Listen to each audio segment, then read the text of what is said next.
Good morning, everyone. It's Gary from Soccer Pro, and today I have Jason Gumas with me from New Direction Wellness and PT.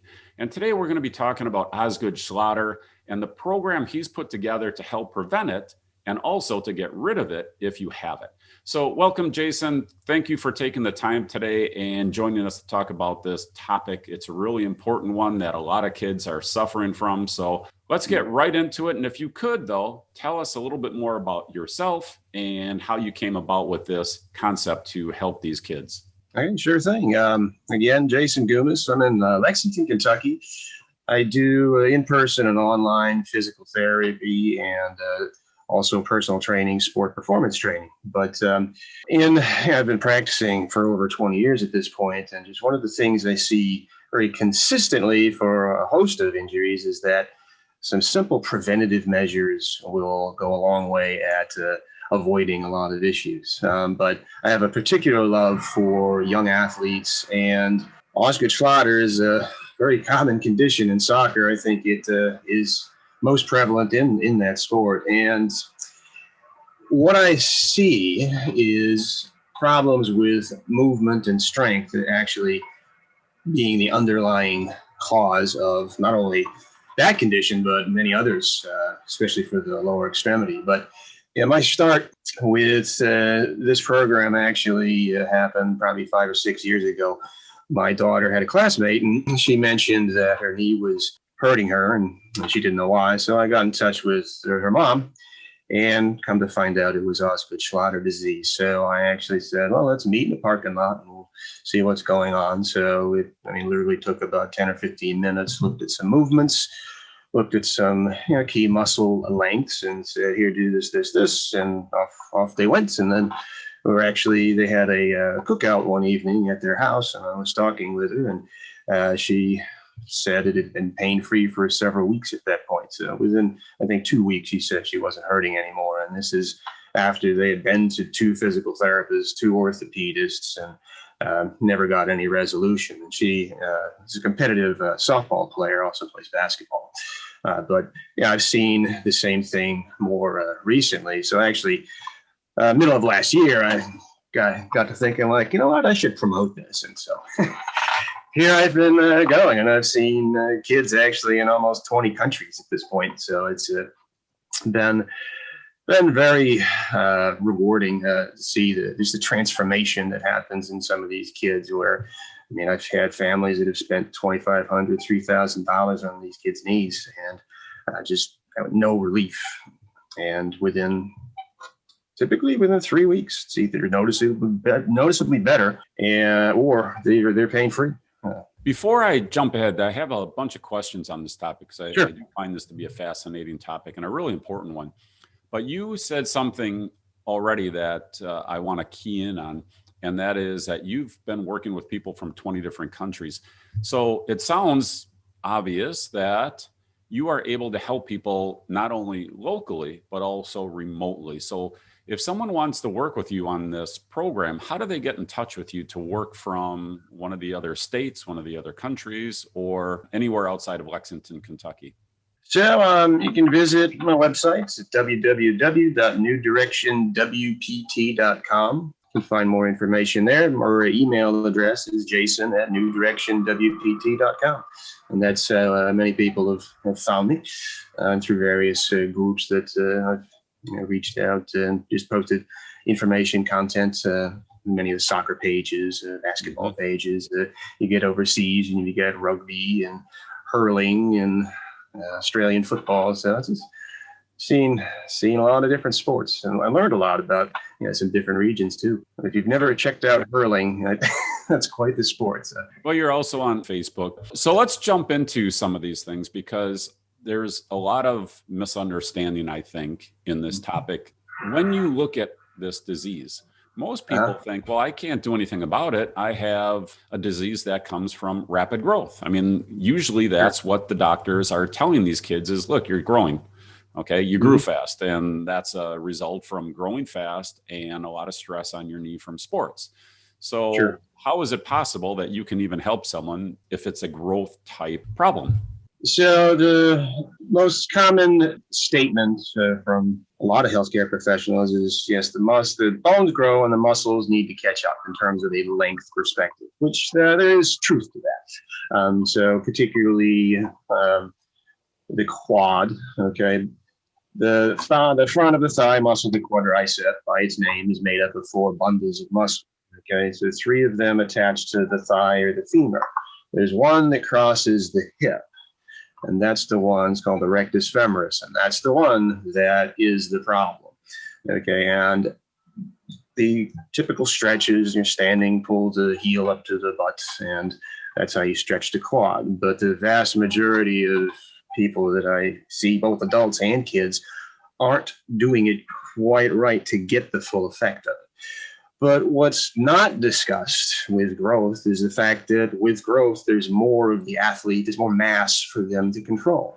And so what I see as the roots are just foundational movement pattern issues where the knee is having to do more because other body parts aren't pulling their weight, the hips and the ankles being the two more important areas, with the hip being number one. So the way I describe it to the kids is like, if you imagine you're doing a group project and say there's 5 or 6 of you and 1 or 2 of you, like you and your other friend are doing all the work while the rest are goofing off, and say who gets upset in that scenario, and that really makes sense to them because the knee is a symptom. It's what's hurting, but most, shoulder, back, you name it, these conditions that are non-traumatic in nature, they just start bothering people. It's usually because whatever body part that is doing more than it should. And this is why, like, laser treatments to the knee, treating the knee, you need to strengthen the quad is a real common statement. It's like, the quad's already doing too much. And then there's there's dismissing it as it'll stop when you stop growing, which, if you get fragmentation, that can go on for, adults, 50, 60 years old. There's some of these support pages where most of it is adults that are still complaining of pain. So dealing with this and other issues early on is really important. And then, the other thing, when you get these movements right, their performance improves because now they're using their body efficiently. And that's something I consistently hear from parents. It's like, they're moving way better even, before they started having pain. And so that's been a side benefit for a lot of them. But, even people who aren't hurting, it's a real simple assessment to see what's going on. What people need to do, they can generally do on their own. I do have, a host that, want to continue working on a performance strengthening, speed work type of basis. And those are pretty much the only ones that I have seen ongoing for the pain itself. Most of them can take care of it on their own. There are a few that want a few more sessions. But again, when you have understanding and know, what are the milestones, what are we trying to achieve?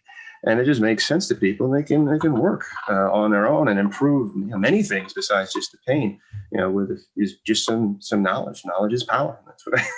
Mm-hmm, mm-hmm. Well, since we are doing this on the web, I'm keeping a little bit of a web focus here on how people can work with you on a web-based basis. So obviously, if they're in your area, they would come, you'd get together, you do the analysis there. How do you work with people that are remote? Do they take a video? Do you do a Zoom call? What process? I do a video call. Just the same as if I was standing in front of you. I watch how they move and assess some key muscle length, the rectus femoris being the main one.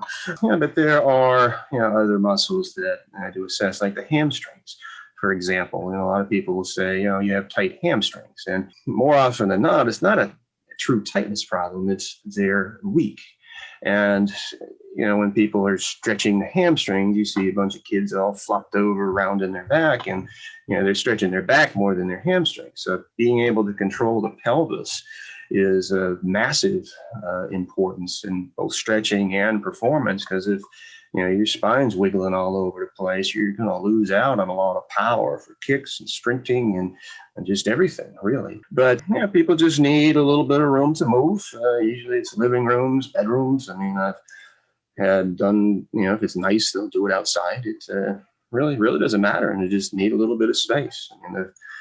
most distant people that I've worked with are in Perth, Australia, which is over 11,000 miles away. So, coordinating some of these can be a little interesting because right now it's tomorrow over there. So when they say one day, I need to be sure we're talking which end of the time. And so that's funny stories about that. So. Well, sure. If you think about it, it's just FaceTime calls. If you can do a FaceTime call, you can do a Yep. video analysis wherever you are in the world, as long as you've got a smartphone and a connection. That's all you need. Yeah, absolutely. Recently I had a dad reach out from Texas, and he's talking about flying his kid up here. I'm like, you don't need to do that. We can do this from your home. And so we got that done last week. The comment you made about the laser on the knee for treatment, you also see these bands. Are these bands that these kids are wearing something that they should be relying on, or is it just something that, okay, maybe wear it temporarily just as a pain relief, but you still have to get to the underlying cause of that problem? Oh, yeah, absolutely. The bands can help, but and then we use the bands for patellar tendonitis too. But again, you need to get to the root of things, and if these movement issues are going on, kids can get over it. But you'll get over it a lot faster if you address these things. So you're giving the knee relative rest by getting hips to do more, getting ankles to do more. A lot of the recommendations from physicians is that the kid needs to rest for 6 months to a year. And some of these more competitive kids, I've worked with figure skaters, dancers, and that's devastating to them. And especially some of these sports, that's a long time, and especially like your gymnastics and like figure skating, that's a long time to take off, and there's the amount of strength that they'll lose, and just the movements that they need to work on, that's going to really set them behind. And like I said, I've had several kids that were in tears when they were told that, and I've worked with them, and now they're doing fantastic. I can tell you that at Soccer Labs, we've seen kids that have taken a break from soccer because they've quarantined. And 6 months or 9 months later, we see them again. And it's a little shocking. It's like, oh my God, that 6 months really was kind of devastating for them as an athlete. But let's go back. And I want to talk about a specific case. I want to give people a flavor for what it's like to go through this process. So let's just pick on a typical, let's say 13, 14-year-old, someone who's just gone through a big growth spike. So they've gone through this growth. They suddenly have a problem with their knee, and they go to the doctor and they say, okay, you've got Osgood Schlatter. So they say, do this, do that, put the band on, whatever they might tell them, but they don't have success. And then eventually you cross paths with them, and tell us what happens. You have to find a date and time that we can agree upon, and I'll send them a link, and at the designated time we both get on, and usually ask a little bit of history, what's been done, what are they doing, are they doing any stretches, if they've been to PT, if so, what have they said to do, and then I just explain what the process is, and we'll look at some movements, look at strength, look at some muscle lengths, and then based on what I find, I'll explain what's going on and give them a program to address the issues and get rid of the problem. And I know you can't. I know every case is unique, and you can't commit and say, look, if you do this, it'll take 3 weeks or whatever. But if we just look at a typical case, okay, the general type of average, what can people expect if they start instituting your program? Is it 1 week, 2 weeks, 3 months, a year? What should they expect to get back to a reasonable state of pain-free knees? Sure. Yeah, most have been within 1 to 3 weeks, either much better or pain-free. My current record holder was next day. Wow. She was a very competitive soccer player, had not been able to play, had it for a year and a half, and they had spent $2,500 plus on laser and 3 PTs, 3 orthopedists over the course of that time. And she went for, she was having trouble walking up the stairs before. And then she went for, I think I saw her on a Tuesday, half-mile runs the next 4 days, and then played tennis for an hour and a half on a Saturday. Her mom was floored. Yeah. And that was from actually getting the stretch right. Right. And sometimes those things sound a little unbelievable. I'm going to tell a quick story just that I had personally, not with a knee problem, but with an Achilles problem. And I had it for over a year. Everything I did, everything that everyone recommended, nothing worked. It was nagging an injury, kept coming back, was really sidelining me. I instituted a different program, and 2 weeks later, it was gone, and it's never come back since. So sometimes these things sound unbelievable, but they're not. I mean, if you just put the right program into place, whether it's your knee or in my case, my Achilles, if you do the right things and follow the right procedures and do the things that actually get to the root cause, you can have these very quick injury recoveries. Yeah, and I mean, I'm upfront with people, because one of the more common questions is like, do we have to stop? Do we have to stop playing soccer, stop playing basketball, whatever? And I say, well, as long as we see a pattern of week to week, it's improving. I mean, do what you want. Okay. If it's staying the same, or because we're adding things, and now if we see that, okay, we're getting worse, then yeah, something's got to give. And so we might need to give a little break, or, fewer training days a week, or whatever it is. We just need to make some change to get the improvement we need. Probably the most extreme case had was this boy in the UK. I mean, he had gotten to the point where just walking in the house would set him backwards. So they literally got a wheelchair, moved his bed downstairs so he didn't have to go upstairs. And I think 10 weeks, they had to do this. I mean, it was ridiculous. And he's got stairs at school. So, so finally he's doing some dancing and he's able to get around. But I'm like, but he has like one day where he's up and down the stairs. Can they give him a room downstairs and just do video like you've been doing for the last year and a half? Right. I mean, it should not be hard, because that's the kind of thing, really irritable case, and you just got to allow it time to settle down, and then we just progressively add load as they can. I mean, and that's the process. With your system, you need special equipment, or can people do this with plyometrics? What process or what equipment are they going to need to implement what you're recommending? They don't need any. I mean, I like resistance bands, for, what I'll tell them, all right, there's one thing, we want to get the pain under control. But long term, we want to work on strength. Okay. And really, kids should be working on strength from early ages, not lifting weights or being bodybuilders, but being able to move themselves around. So, the squat and the hinge are two movements I look at. And the number of kids that can barely squat, their own body weight. Yes. And then we're like, well, why is their knee hurting? This is a slow and controlled movement that they can't do properly. And then when you get out on soccer fields and basketball courts, I mean, we're talking 2 to 3 times the body weight going through one leg, to make a cut, for example. It's a lot of force. And so that's another reason I always laugh at the, kids shouldn't lift weights because it's going to stunt their growth. I mean, kids are lifting up each other, they're jumping off of roofs. I mean, the stuff that they do that, blows away any amount of weight they could lift in a gym. I mean, it's just laughable. And it's holding them back. I mean, you want to be strong because it's going to help everything.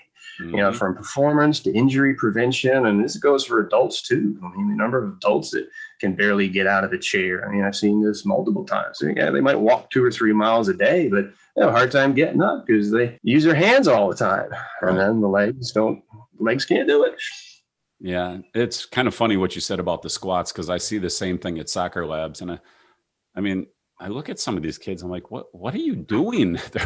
We're just trying to do a basic squatting motion with no weight, just squat jumps. And we'll start off just with a simple progression of just doing squats and then adding the arms into the squats, or getting the movement with it. And then we'll progress up to a squat jump. And if they can do those, then we'll move them onto the Vertimax and put a little bit of resistance on them.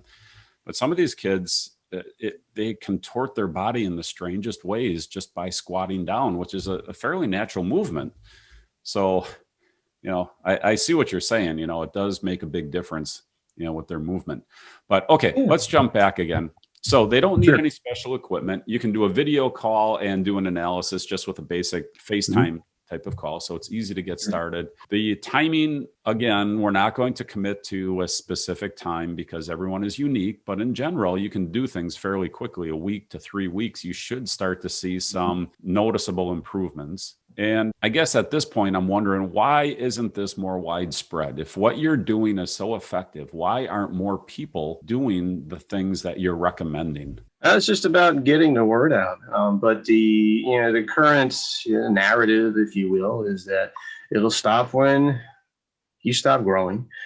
I mean, I had a kid out in Arizona, Kaiser Permanente, literally told him there's nothing you can do. And this is a family that had spent $3,000 on his kid. And he is a travel baseball player. And he, supposedly was going to a trainer. And I said, he's probably one of the scariest looking squats that I've seen. And I was like, what? And they're doing plyometrics. I'm like, there is no reason for him to be doing this when this is what a squat looks like. And so, and he's another one. I mean, a year and a half, 2 years he had it. And I got in touch with her a couple of weeks later, and he was playing baseball and doing his training without pain. Oh, that's amazing. Well, I'm really glad to have the opportunity to talk to you about this. I can tell you from personal experience how many parents I've met that have kids suffering from this ailment. So if we can get the word out and help some of these kids and get them back out on the field pain-free faster, that's just a great thing. So, Jason, I really do appreciate you coming out today and talking to us about this. And again, if someone wants to get a hold of you, if they have a child or they know someone on the team that is suffering from this, what's the best, easiest way to get a hold of you? Easiest way, Jason at newdirectionwpt.com. And a lot of people have found me on Facebook, Jason Gumas PT. So probably more contact by Facebook than anything at this point. But yeah, I'd love to help some people. Not only get rid of the problem, but addressing these factors will improve performance and hopefully prevent this and other issues before they happen. Just with some real simple information. Well, thank you, Jason. Again, I appreciate you taking the time today. Yeah, thanks for having me. It's been a pleasure.